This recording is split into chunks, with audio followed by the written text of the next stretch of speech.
الجانب الصحراوي تراجع عن الاستفتاء. الشعب الصحراوي يخشى من الاستفتاء. هذا الشيء اللي تقوموا به الآن. المغرب فاهمكم وفاهم اللعب اللي تلعبوه وفاهم المؤامرة اللي خدامين عليها وفاهم الهدف اللي تسعوا له، أنكم تدوا الصحراء الغربية بأي وسيلة طاحت من بين يديكم.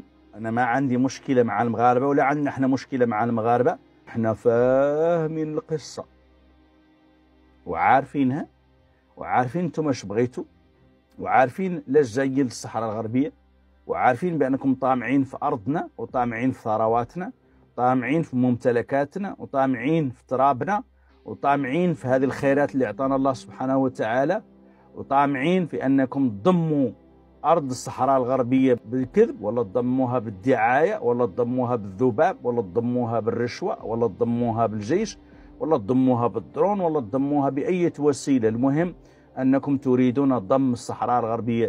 والله هرولتكم نحو التحالفات الدولية، والله هرولتكم نحو خلق يعني عراقيل جديدة في قضية الصحراء الغربية وهزيمة الشعب الصحراوي.